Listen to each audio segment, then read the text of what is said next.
Hey, spin a little something, what you gon' do with a little money? Drop a little something, what you gon' do with a little money? Shake a little something, what you gon' do with a little money? What you gon' do with a little money? She dropping on a pole, I walk away.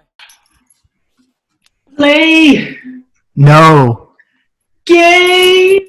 Oh, We have a very special guest because she wouldn't stop scratching under the door. We have Jazzy, the second mascot. If I had a turtle, I would show it, but this is the dog, the Jazzinator, Jasmine Crystal. How old is Jazzy? Old enough. No. Look at all that gray. I think Jazzy's like shit like that. Yeah. Like, been around. But shameless plug and shout out AOD Wear, to one of my big bros, Josh, bro. They just dropped some dope hats. Go on their website. Trying to put that link at the bottom of the description. But they're doing big things for Seattle. Jazzy, you gotta be quiet. Okay, none of that dog stuff. Just walking around jiggling. I know.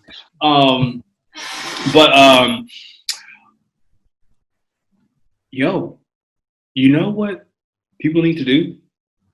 What? They need to fucking smash that subscribe button. That's what they fucking need to do. Because hell yeah, we trying to get monetized. Yeah, please hit the subscribe, hit the bell icon, hit the like, comment, leave a dislike. I don't care. It still works with the algorithm. Exactly. Just interact. Hey, and most importantly, please don't judge my hair. I haven't been able to get a haircut. It's still quarantine, please. Yo, he's posturing, bro. He's trying to be like, oh, look at my hair's not that bad. I will not show you what's under the hood. Y'all gonna have to wait. If we get 50 subscribers in like the next 2 weeks, I'll do a hair reveal online of what my hair looks like, because I'm pretty sure I'm not gonna have a haircut by then, because these barbers, hot take,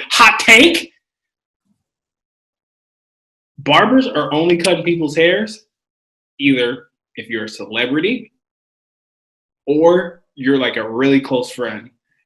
I don't think if you were like, oh, I got $100, $200 for you to cut my hair, they wouldn't do it. But if you're a really close friend or a celebrity, they'll cut your hair. Really, I do think my barber is doing house calls, possibly. Because he's my friend's brother, and my friend was like, "Hey, if you want a haircut, hit up." I'm not gonna say his name because I don't know if it's legal or not to do that. He's like, "Hey, yo, hit him up. He'll come and do a house call." And I'm like, "Interesting." But then I was like, "I'm gonna really overpay for a house call haircut, and then just like look at myself in the mirror and not go anywhere." So I'm just waiting for them to open up. Another firm reminder, our podcast / show really tackles dating, tackles the male perspective, setting the room and table for men to listen, to, have that, it flex that emotional intelligence, but also bring in the female perspective, also talking about mental health, also talking about, various popular culture things. You have your resident therapist. I'm that guy. And I have all the, lingo and language I'll bring for the show to make it all work. But yeah, just finishing it up. Or just kind of like, I'm not going to lie. Like, I've reached out to a few barbers. Yeah. And, I didn't get a response. And I just now know the hierarchy system that I was like, yo, I'm like hella cool. Like, it's like, I think I'm going to be able to get my hair cut. And then I didn't. I'm not going to lie. I'm a little hurt. I'm like, man. That's tough, man. That's tough. Cut your own hair. We'll just say I tried. And thank God it's quarantine because things grew back. So we learned a lesson. So, nah, man, it's like, it's real, like barbers and like client relationships. Like you go into another barber or your barber, doing other shit. Like people get mad. People get mad about that.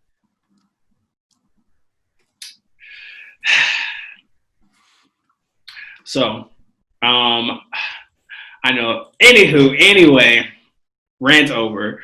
Let's dive, as we do so well. Let's dive into today's topic, and we have everyone's Canadian sweetheart, and we ain't talking about the nonstop tootsie slide. We talking about the other lovable. I forgot he was Canadian, Loki. You did? Who cares? Oh wait, you can't minimize or record. Okay. Didn't know I can. Anywho, all right, I learned a lesson. So, recently that came up, it says Justin Bieber calls sex confusing and says he wishes he saved himself until marriage. So, one, I said interesting. So there's this thing that happened, and it was like Justin Bieber and his Haley Baldwin Hills, or whatever her name is. Yeah, Haley Baldwin. Whoa, look at me. They were on like some Facebook thing, and they were talking about a whole host of things, and I want to read verbatim. He says, "I don't regret anything because I think it makes you who you are. You learn from things, but if I could go back and not have to face someone of the bad hurt that I went through, yeah, I've probably saved myself for marriage. I know this sounds crazy, but I don't think it's too much information. I think it's helpful. Sex can be kind of confusing when you're just kind of sexually active with anyone. It's just true. I would have probably saved myself for marriage." And then his wife says that she wouldn't have saved herself. She would have probably still had premarital sex and things like that. I'm not gonna lie, hot take. He was just saying that shit because the camera was rolling. Like, I definitely think he probably has that thought and belief. But like, yo, he probably fucked up that morning, and he was like, "How can I make things right in the world of Bieber? I've already said the N-word. I've already pissed off other black culture." Oh, yeah, he has a song. We're not going there today. But yes, this is well off early in his career. "I've already kicked it with Scooter today. How can I? And I've pissed off Haley. What can I say? I can raise her poom poom. I can build a myth and say her poom poom is like I should have never had sex before." So, but I'm going to kind of steer a little less from Justin Bieber, the personality, and just like, one, just respect that, yo, he said that shit. Like, even though I feel like he was like trying to finesse and trying to like amp up, maybe he got into an argument or some shit like that. But like, yo, the question is, do you regret costs? Do you regret? Because, you know, or I'll just say for myself, I've had premarital shaboing. Surprise! We're definitely not married yet, but if you had a magic wand and this wand would have the power to simplify you, to make you a simp and make you wait until marriage, would you do it? No. No, it's stupid. This is the same guy that in 2014 bragged about how he took Selena Gomez's virginity. What? Yeah, so researching for this article, I found that article from 2014. So, no, it proves your point. This is just, the cameras were on and he's like, let me look like a saint, let me look like a good guy. And, you know, he's matured, so maybe he does feel that way, but no, dude, no, I'm 21. I'm 22. I don't want to be a 22-year-old virgin, dude. That's like, yo, it's okay. Then they can like make a movie about you. It'd be called the 40-year-old virgin, and like everything. Yo, it's not. I want to be clear though. There's nothing wrong with waiting for it if that's what you want, but it's got to be what you want. Yeah. I waited quite a bit of time. I definitely was after high school. I would say for freshman year in college, that was for me. Or no, was it freshman or sophomore? It was freshman. I think it was freshman. But like, that late? I know. Yo, I fucking hate my old friends like, well, back in the day, friends were like, what I think. See, I don't know, because dudes be fronting. They be like, oh yeah, I hit that. Yeah. That's why that J. Cole song is so good, because he's like, yeah. She's like, have you had sex before? And he's like, of course I've had sex. I'm lying. Of course I've done it before. But like in high school for me, a lot of my friends were like, they had a dance. And maybe I have to do it, and we'll have to do like a bloopers reel, but it was called the Bobby V. They're like, do the Bobby V, meaning Bob the Virgin. So it was something like, ooh, do the Bobby V. It was like a cool dance. That's terrible. Yeah. That is terrible. And like, see, I couldn't like, I was such a fucking simp in high school. Like, I'll at least tell you this and get back on topic. So there's this one girl I really liked. I'll just call her C. Her name was start with a C. And like, she would like always be like super mean, but I was like, I still like you. And it was Valentine's Day, and I want to say I galloped, because I didn't find like my swag yet. The night prior, went to Safeway with my hard-earned monies, and I was like, I'm gonna get her not any flowers, but chocolate flowers. She's gonna love it. So went to school. I have you ever seen Coming to America? Of course. Okay, when he's like, to be loved, to be loved. So going into like computer class, or Mr. Rowe, he was an interesting guy. So I went into Mr. Rowe's class, and I see C, and she's on the computer, and she gives me her regular scowl, and I'm just like, oh, I love it. I'm like, happy Valentine's Day, C. Like, I really like you. She looked at it, and then literally she chucked it into the trash. I said, ah.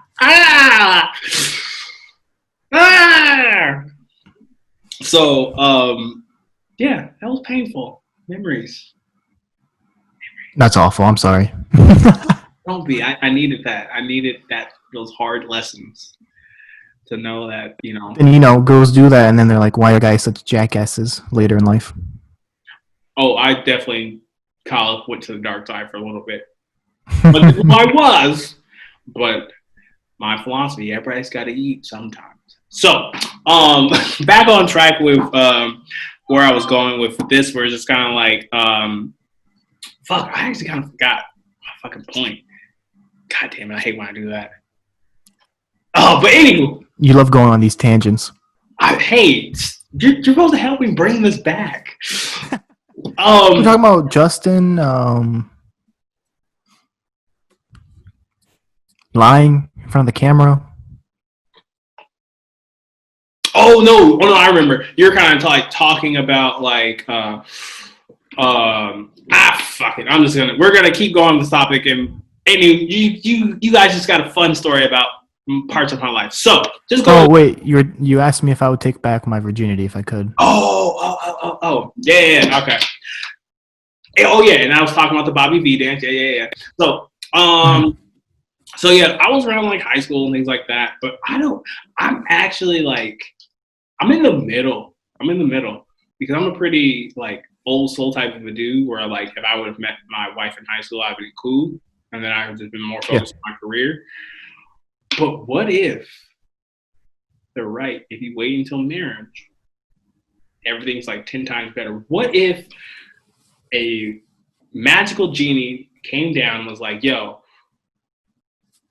before you even got into sex, they're like, yo, sex after marriage is like this if you wait, but sex premarital sex is like this, and it's like 20 out of 10 versus 7 out of 10. Would you still, if they told you it's gonna be the best thing ever, like 10 times for that one time? Yes. No, because no matter what, you're gonna be shit at it. And it's not going to be as great as you think. I don't care what they say. If you are doing it for the first time, it's not good. No matter who you are. So imagine you marry a girl, because in that case, what you'd have to marry someone that also waited until marriage, right? Ooh, it's spicy. So imagine if she didn't, and then it's the time to go, and you just fucking suck, and then she's disappointed, and then you look like a goof. Yo, that is real facts. Like that's facts. You'd have to marry someone that also is a virgin, and then you guys would just rub on each other for half an hour until something happened. I don't know. Yo, I have an idea for a guest. We gotta see if we can find some virgins or in some people who are waiting for marriage. And we're not talking about, no creepy shit, no young. I'm talking about like 20 plus, like 25 plus people who are like waiting for marriage. And then also bring some people on that did wait until marriage. That'd be a dope type of thing to have. But just getting back onto like more things, it's kind of like I kind of didn't like the messenger, but like I understand his message. It's how can I explain this? Like, I thought that was a very like deep, dope thing that he said, and hopefully, like even though my bias and things like that, hopefully he kind of like actually really meant that because he is right. Like, there's a lot of pressure when it comes to sex. There's a lot of pressure with like he was talking about, like he was just making it meaningful. Because the one thing I will say is having meaningful sex versus just like random sex is totally different, and it's just kind of like. No one really talks about that. Everyone still talks about like, okay, this is the elk head on my den floor. Like, ha, look at that booty I slayed, and they forget about the implications that I'm an energy guy. That there's energy that you leave when you do the sex with someone. So, yeah, definitely. Like, it's like, yo, let me make sure I'm looking at this correctly. But yeah, what do you think about him saying, like, and this is true, like, people not knowing the true meaning and essence of like sex or just intimacy? Yeah, no, I think I agree with him in that point. I think he's matured, and that's a good point of view to have. I think a lot of people rush into it. I think people who, especially young people who haven't had it, like think it's like some big deal and that they have to do it, and then you do it and you're like, oh, like this isn't that much, like this isn't that crazy. Yeah, so yeah, no, I agree with him in that regard. But I think he put on for the cameras a little bit. Oh, 100%. No. And yeah, I don't know. That's my point of view on Mr. Bieber. I think it's hilarious that she said she wouldn't. I think that's the best part, that she just straight up said the opposite. But no. I am woman, hear me roar. Yeah.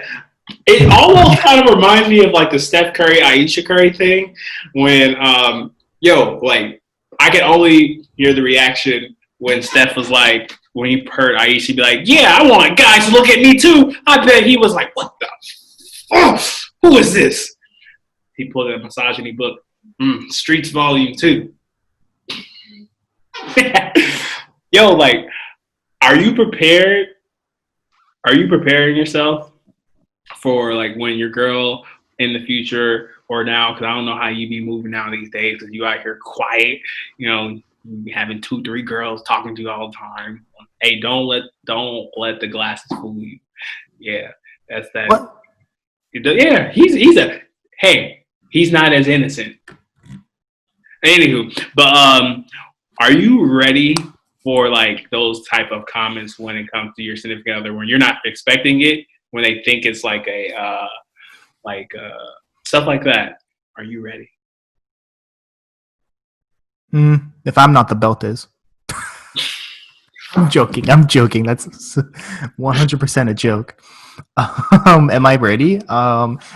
Yeah, to some degree. I'd hope that if I marry someone and I'm with them, I'm somewhat prepared for some ridiculous statement to come out of their mouths. I don't know. How do you have that conversation though? How do you have that conversation though? that like awkward conversation with Aisha Curry about. Oh yeah. How would you fine. have broke that? Would you have not said anything? Honestly, that's not a bad way to go about it. To not say anything. It's clearly an internal issue she was having. It's not anything she had with Steph directly. Yo, but this is so major. Okay, I'm glad we're talking about Aisha Curry. This is great. This is a great segue into what we're going to talk about next. But yo, I think like you bring it up, be like, hey, is everything okay? Like all this and all that. But I don't think it needs to be like a long, drawn out like argument or anything serious. Like, yo, this is NBA Finals. Do you really think I need to hear? I'm trying to shoot a free throw. Oh, you ain't sliding your girls' DMs? I'll be there. Do you really think I need to hear that while I'm trying to make a major free throw or shoot that three? And it's literally out of respect thing. And like this is how you know like you're a good dude. We're like nobody's hollering at her. It's because she's in a committed relationship. And yo, I'm pretty sure guys who do that whack shit like that, they know they don't have a pot to piss in because you're messing with a $300 million man. He's on TV every other night. He's broken this many 3-point records. It doesn't matter. Why would she want you? So of course they're doing that out of fear and respect to her. So I don't know. I feel like this once again an insecurity that she had. I don't know if it was a Freudian slip, but it's kind of like if Steph was like, "Yeah, I really wish I had these intentions of these other women." It'd not be as well reserved or received. Of course, he's gone. He's gone. He's the scumbag. Oh, 1,000%. He's the Earl Thomas. Yo, Aisha Curry seemed like the chick who would, that would have and bring all the kids and be like, Riley, pass me Daddy's gym bag. I got something for him. And it's from deep. It's from deep. Oh, Jesus Christ. Put that somewhere else. No, hey. But I can see Aisha pulling out that. She can definitely pull out that guy. She's got that edge. I definitely think she could. No, she definitely could.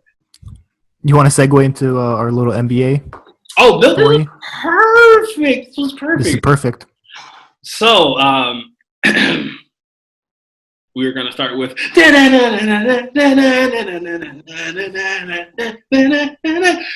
So, my nemesis, LeBron James. Costa, you brought this story to my attention. Yep, I did. Could you let the good people know what's going on, LeBron? Real quick, is this glare okay? I think you look handsome, but for the editor, he's probably like, "What the fuck is he thinking?" There we go. These are one of the issues with, social distancing podcast. But we look good doing it. Because the sunlight just keeps moving closer and closer, so I have to keep like rotating my laptop. But okay, sorry, a little off topic. Going back. What was your question? So explain the topic. Oh, I can. I know I'm gonna read it verbatim, but okay. Yeah. Oh yeah, I can. Yeah. Tell us what LeBron's up to, because I don't think he's training for a championship. So it came out that a girl by the name of Urza Haliti, Instagram model, accuses LeBron James of cheating on his wife with other Instagram model Sophia Jamora. In Mrs. Haliti's Instagram story, she posted, "Am I the only one that's not a fan of LeBron? I guess I've never been a fan of a guy that cheats on their wives, especially with @Sophia Jamara." And apparently she's friends with Sophia. I feel like that's kind of backstabbing her friend a little bit there too, throwing her friend under the bus. But yeah, I think Sophia is like 23, 24. I'm just gonna double check that real quick because I'm curious now. LeBron James. And yeah, I don't think LeBron has made any comment on it. She is 22, gonna be 23. Nope, she just turned 20. No, she just turned 23. Yep. What news outlet is this from? Multiple. The one I got that from, I just closed it, so I don't know. I got your back, buddy. Oh snaps! Oh snaps! I promise you, I got your back. Where's it at? Where's it at? So many windows. While you do that, I'm gonna close this blind. No, you're good. You're good.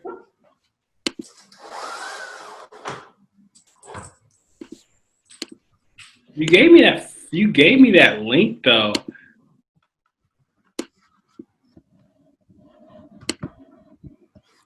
I'm upset because okay, I got it. It's from talentrecap.com. Reliable source. Real news. Never fake at reality cap. Because they don't be capping.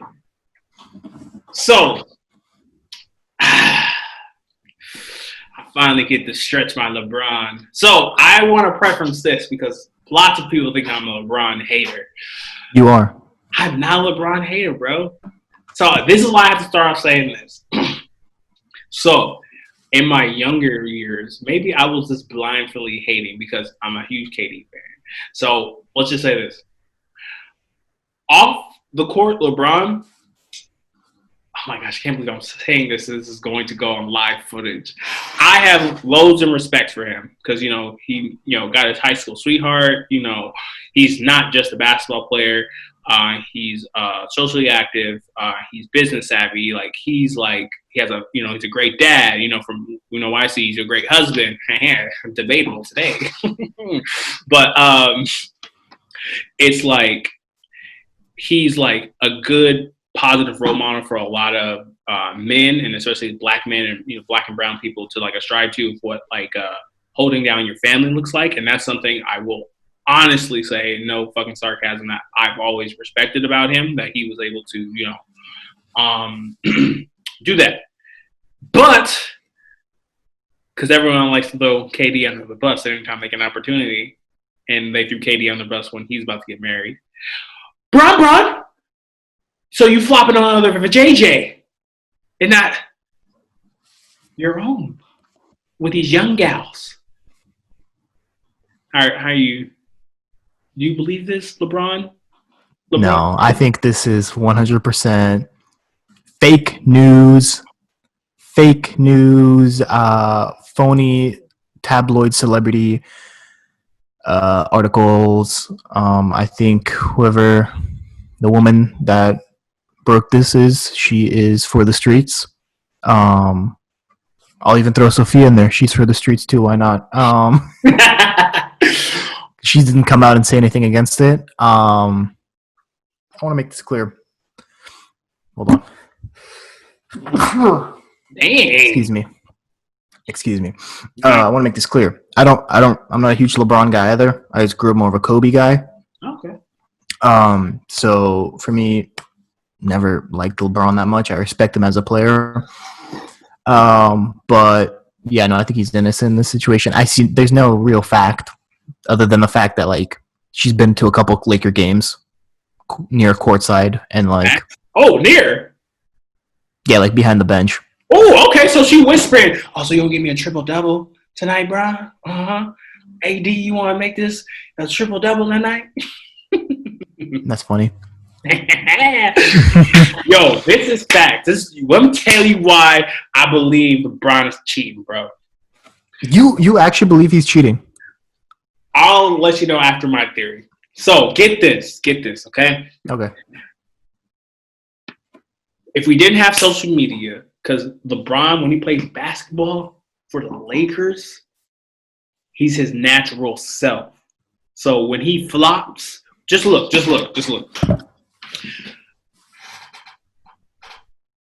Okay, level with me.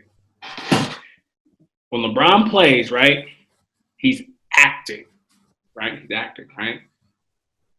Or well, actually, wait. I should say acting. He's his true self. I practice it. He's his true self. He is. How can I say this? Fuck. I'm not gonna lie. I'm really butchering this, and I've worked really hard on this really LeBron take. But so what I'm trying to convey is the reason why I don't believe LeBron is because when I look at him, he tries to control the narrative so much, right? Where like I would say if one of his Achilles heels is like, especially on the basketball court, and even though I didn't watch the Michael Jordan documentary, things I did see from like Skip and Shannon and everyone else and all the other like pundits on ESPN, is like Michael Jordan always took control of like a situation. And I felt like what your basketball personality was is what your personality was off the court, like how you viewed and like went through life, where it's kind of like Michael Jordan was like, I'm taking the last shot, or he's like, I want to make the right basketball move. So Savannah's not here tonight. Let me make the right move tonight. What you doing, girl? So, and you got to think too as well. We all know LeBron. I'm remembering the script. I'm remembering it. LeBron's a great actor. He flops like nobody's business, and he travels. So he's willing to travel and flop and act his way into another hotel when Savannah's not there. Are you following me, people? And he has his image where he made her probably sign. Okay, I'm done. I'm fucking done. Yo, I was going there. I don't know, man. I just think I don't know if there was ever like a LeBron version of The Last Dance after he's retired or whatnot. I think a lot of stuff will come out because I did have this conversation with my friend. Like LeBron has some very good PR people. You never see bad press with LeBron, even though he's a steroid head. You think so? Oh, absolutely. There's so much like fact on that. And that will come out after he's retired, I think. Mm-hmm. No, I think he's got great PR and whatnot. So, I could see him, cheating. And he's got a whole, like, contract agreement between her or whatnot because he's that type of guy to protect his brand and his family. But I don't know. This seems like a really phony story. Oh, I'm pretty sure 100% it probably is. But I'm curious. I'm like, we'll get to the whole like relationship aspect to it in a moment. Put that on pause. But how do you feel like when it comes to we're in phase 1 of this COVID stuff? We're hearing a lot of different things around the NBA, and we're also like relationships oriented things as well. How do you feel about Rudy Gobert and Donovan Mitchell? Like they were best of friends, and now they're not. Like I totally get where Donovan's coming from, but like watching that press conference, which at that time Rudy was definitely playing, but I didn't think that Rudy like probably had it and like was actively like, oh, I'm gonna, I feel like if he had it, he would have been a little bit more what do you call it? Careful. But do you think that friendship is salvageable / like what do you feel about the situation? Yeah, I think last thing I heard actually was that Donovan Mitchell came out and said that he's ready to like move on with like he's fine with Rudy or whatnot. I feel like it's a really pity argument. That's a weak stand. Like, oh, you gave me COVID. I can't play with basketball with you anymore when this is said and done. Like, it's just, I don't know, dude. Like, that's just like so like nitpicky. I just like Rudy didn't know. Like, what was he supposed to do? I guess like take precaution, but like everyone thought it was a funny joke when the flu's involved. I agree. And it's kind of like one of the things at the time because we don't know about COVID, and we think it's like more serious than when like today, it seems more like it is just like a more contagious flu, maybe a little more serious than a flu, but not what we originally thought it was going to be like when like the NBA shut down, during, like when that like Jazz Thunder game was canceled. So I get his frustration in the moment, but I'd hope like that at this point he could just move on and be like, this is life. I'm sure a bunch of people got COVID from friends, family, or whatnot. Like, you just kind of have to move on. In like the realm of like friendships and things like that, because I assume that, you know, or it maybe it's just the NBA fandom at its finest, but like I always thought like Donovan Mitchell and like Rudy were like really good friends, and like they were building, you know, something down there. And like one thing that kind of definitely want to talk about too a little bit before we get back to like my whole judgment on like LeBron and relationships and all the other shit is like, or like friendships, like when friendships go through like different stuff like that, where it's kind of like, that's always like, can you bounce back from that? Where it's like, I say this about relationships, where it's kind of like in relationships that that we put a lot of stress on our partners to we put them on a pedestal, do all these different things. But like when like you react with your friends, you have like more patience and understanding. And like, I guess that's how I'm like looking at the situation, where it's just kind of like, what's salvageable? Like, I guess what's like a deal breaker in friendships, where it's kind of like Donovan Mitchell, clearly you gave me COVID, and like he, you know, responded like a female, it's fine. What did I do this time? Yeah, I feel like where it's unsalvageable, if like Rudy purposely gave him COVID, if he knew he had it and he's like, fuck this, you know the word, you know, I'm gonna cough on his shoes or whatnot, then yeah, that's unsalvageable. That's, you know, at the time that's attempted murder. But no, I don't know, like if I gave it to you unbeknowingly, would you be like, oh fuck that guy, like I can't be friends with him anymore? Like I shook your hand and you got it. Let me tell you, you give me the COVID, I'm gonna be mad. I ain't gonna talk to you for like 2 months. But I ain't gonna talk to you for 2 months. I'm gonna be like, fuck that guy. You know, we're always wearing glasses and playing FIFA and think he can beat me at 2K. Yeah. No, if you unknowingly, I definitely couldn't hold that against you, but like I definitely be mad for a period of time, because, you know, I could die, so I definitely get with like Donovan, but it's kind of like But you could also die from the flu if you're poor health. We're playing that. Would you be just as mad if I gave you the flu?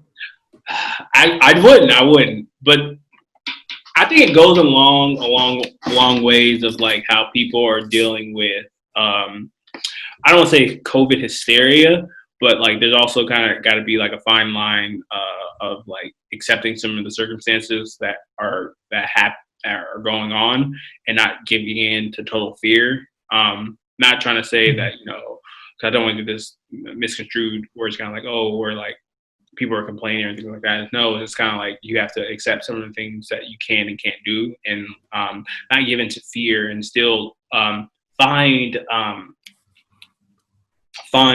nuggets worth living for while you're still in COVID, where like you still can have a purpose being on lockdown. You just have to find that and then prepare for when we're eventually out of this.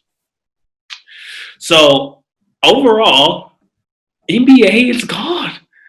Yeah, remember when they used to play basketball? Yo. Man, I'm not gonna lie. I'm low-key tearing up, bro. It's tough, dude. It's really tough.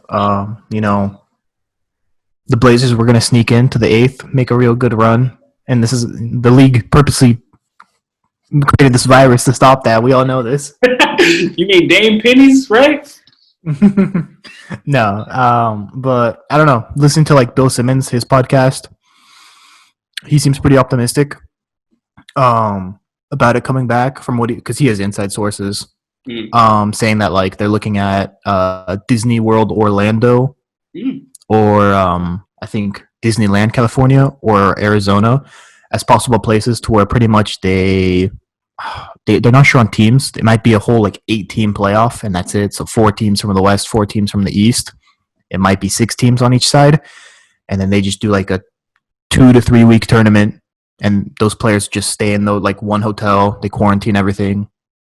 That'd be nice. That'd be nice. Just to finish off the season. It'd be nice to have like an end to the season. I think it'd be a shame to end the season just not having a champion. Do you think we need fans? No. Neither.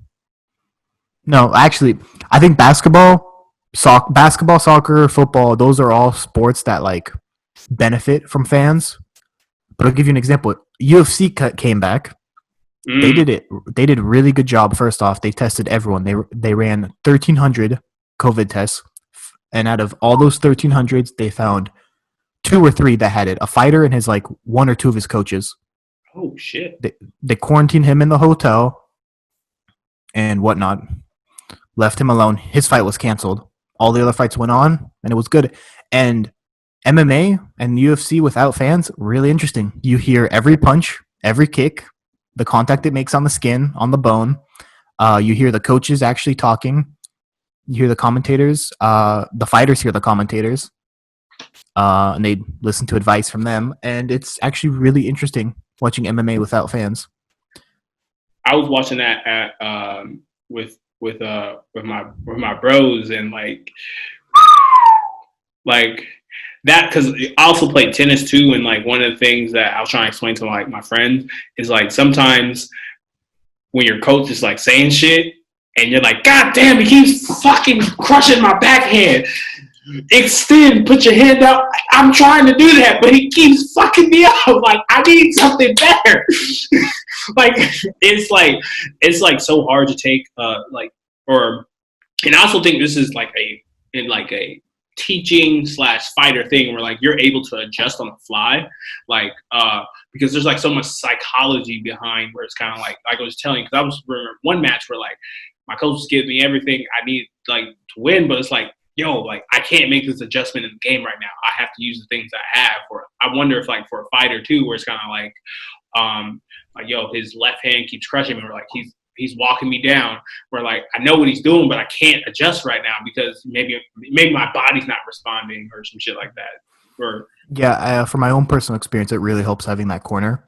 And it seems like watching the fights too, the fighters are honestly fighting cleaner because they can hear their coaches. So like you said, you know, the left hand is fighting the spot, you know, cut off that side, switch to, if it's the left hand catching you, you're going to want to switch to southpaw. And little techniques that like they'll just blur out and you see the fighter respond pretty well actually, which is really interesting to listen to. Oh, wait, you're a fighter? So what? Yes, yeah. Whoa, I did MMA like throughout high school, and I grew up doing martial arts.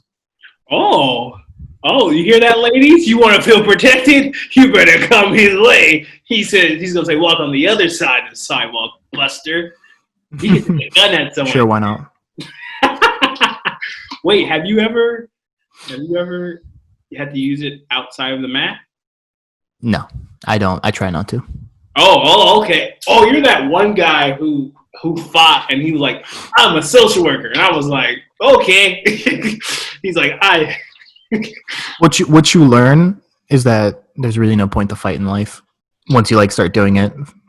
Like when you actually see like the brain damage people get, especially when like people fight on concrete, dude, that's the stupidest thing you can do. If you try to body slam someone on concrete, that's how you can kill someone. There's no real reason to fight. But that being said, it's fun. And I recommend you do it in a recreational area, like a MMA gym or a jiu-jitsu academy. Man, my lights are killing me. But I think I'm gonna pick up boxing after COVID, just to some more extra. Do it. Come over. I love boxing. Oh, okay. You know. I'm trying to get a heavy bag put in the garage. I'm looking at OfferUp. That's a great place. Shameless plug. OfferUp. Use it. See, we're getting ready for sponsor us, OfferUp. Oh, come on, Offer. Give us an offer to up. Going back to the NBA, like 100%, man.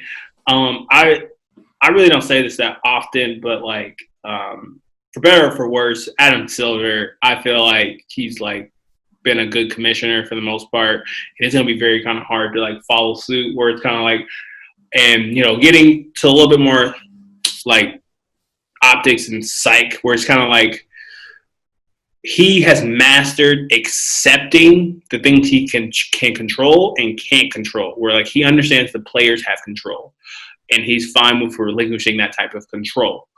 But also being able to accept that, okay, I'm going to step in with this COVID stuff earlier than other people and be the first sports syndicate or whatever to do that, where like as a leader, right? I think once people get this more in their mind that a leader is for all people, and like a leader should strive to focus and work with every group of person, but a lot of like the people you're working for, the body, they don't understand that you're never going to get it right. But I would always want a leader that's trying to do their best to appease everyone versus appeasing just this group. And it's like he's mastered accepting those things. And like, I think when things start off with the NBA, it's going to go off with a hitch. And like, I would say maybe, a few players, and like, even look at the players where like they're willing to cut some of their salaries to, get this going, where that just shows the true testament of like, and granted, there's probably some other things in it, but like, just from like a gloss over surface level look, like, yo, like how many, like, oh, there's a baseball player who are saying, you might know this, you might be able to correct me. He was like, if we start the season, I'm not taking a pay cut. Do you remember? Okay, yeah. I've seen that. The issue is that the like MLB and the Baseball Players Association have a terrible relationship. It's like that's why there's always like lockout. That's why there's always issues, and that's why players are super overpaid in baseball. Whereas the NBA and the NBAPA have a really good relationship, and they always work one-on-one and making sure both parties are happy. And yeah, I agree with you with Adam Silver. I think he's handled this really well. I think he's really good at just admitting when they're not doing something right and then implementing plans to change that. He's just honest, and no, he's done a really great job. But yeah, that's really interesting with that player. Most MLB players have said that like they're willing to just sit out the season, not risk with the family. Where versus like the NBA guys, like all the stars like LeBron, KD, Damian Lillard, Russell Westbrook, they all had like a video call, and they were all ready to like start the season, finish off the season. You know who's really cool from that call? James Harden. Yeah, James Harden was missing from that call. That was a really interesting part. Given I don't think he gives a fuck, but that's hilarious. And also, I saw that the financial effect of this for the NBA means that next season and going forward, the salary cap might be lowered by like $25 to $30 million. Fuck. That's like a max contract that teams no longer can have. Well, what's his fucking name? So you're not getting Bradley Beal, man. I'll tell you that right now. We get Bradley. No, it's going to be two top paid players at the max, I think, from now on. Yo. Recovers in a couple years. Yo, like, I'm not going to get, like, super, like, we'll kind of get political here, not really too much, but, like, I don't know how you feel, but, like, that whole Daryl Morey thing, where, like, I get his intent versus impact, but it's just kind of like, you have the Daryl Morey, the Rockets person. Daryl Morey. There, we had that shit, and then China was like, you think you got to play that shit in my country? Fuck out of here. And then now COVID is just, like, it's like the NBA got hit with like a double, triple whammy with that. I mean, they lost $300 million on the China deal, and then if the salary cap is lowered by $25 to $30 million, dude, that is insane. And that's why Evan Turner's the GOAT for getting the contract he did a couple years ago. Evan Turner is the reason like everyone's contract is overblown. Hey, Evan Turner's trash, but you know who's not going to be trash? Bradley Beal on the Nets. Big baller brands coming with the first round pick, LaMelo Ball. Holla. Who? The Warriors? No, LaMelo Ball. They're not drafting him. The Warriors have the number 1 pick, though, if the season ended today. They're not getting LaMelo. LaMelo's probably going to go. I would want him. I hope he goes to New York.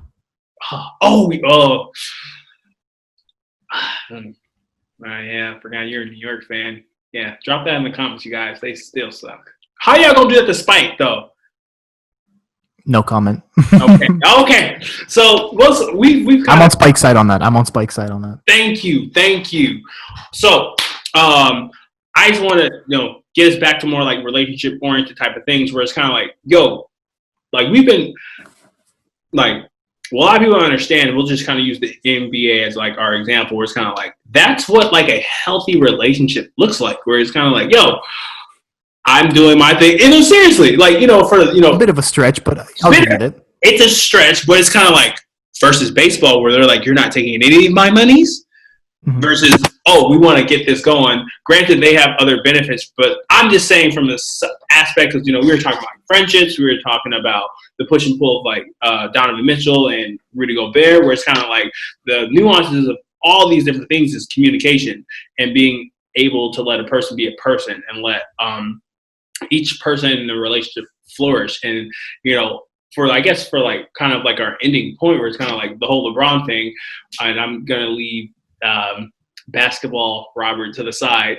Like I honestly believe I don't think he did any of that stuff, but it's just kind of like one thing I do respect in their relationship. If I hope this is not true, because this will take a very faithful black man from the faithful black man community and given to and sent to the 6 rings of future and it's kind of like I'm pretty sure they have these conversations that people are gonna say wild things, and like people don't understand when you get together with someone, you're building a ecosystem and environment where you both grow in, where it's kind of like I can blank out the outside noise, where like if I hope we'll just say let's fast forward in the future, where it's kind of like, and this is kind of tough. Well, no, I won't say your sister, but I'll say like we'll just say a prominent friend, right? Well, I'm just gonna say if your sister told you something, you're gonna listen to your sister a little bit more than a random person. But that's where I was going with that example, so I won't use her. So let's just say like a random person you kind of mutually kind of know, where you're kind of like, oh yeah, I saw your girl. She was like at the club twerking on somebody else, right? Let's just say for you guys' relationship that as long as she can twerk, that's fine, but like she can't go home with that person. But to the outside world, because we put all of our, thoughts of what our relationship should be onto like other people, as long as you two know those things, that's one of the most powerful things, where it's kind of like maybe the reason why we don't get a response is they already know, and they built that fucking environment together, where you're not going to see Savannah, and I don't think she's ever done this before, even when Delonte West did that shit to LeBron's mom. You've never seen her like act crazy or wild. She'll never be on Basketball Wives. she'll never do that, because they built such a strong system. Yeah. So you're spot on. So, moral of the story, you guys, friendships matter, talking things out. Yes. And then build an ecosystem with you and your partner. You can do that even with friendships too, where just take that time and what rules you guys and gals or whatever gender expression you make, follow those things. And then when it's time to reevaluate. I would say I'm a firm believer of if you've been in a 1-year relationship, you should have 3 check-ins. Once every 3 months. Is this how things are going? And like people may think that's like doing the most. Make it into a fucking date night. Be like, yo, let's go on a date night. How are things going for you? We never ask to have those temperature checks, even for relationships, friendships, and family members. So, great advice, Mr. Robert. Hey, you got the matchmaker on here. You got the licensed therapist. I got it. Dripping like water. You want it? I got it. Dripping like water. Ooh, Mr. Candyman. Anywho, this has been another awesome installment of Play No Games. You know it's good. We would have a sour and sweet yet again, but we're social distancing and we don't need that. But this has been Rob. Make sure you comment, subscribe, click the notification bell. Help us out to the road to 50 subscribers. We're at 9. The road. 50 subscribers, baby. Let's go. Roll to monetization. Yep. Thank you for listening, guys. Please, like we said, subscribe. Really helps, supports us. But this has been Koss. This has been Robert. And don't go changing. Exactly. Always work on your emotional intelligence, guys. All right. You gon' get me in some trouble. Ooh, damn, you so fine, I should double you. Baby, I came here to win. Ain't taking no L's, I ain't come to lose. I'm rocking come they got songs. Oh, that's your friend, she should come with you. Chase. On me, for me, chase.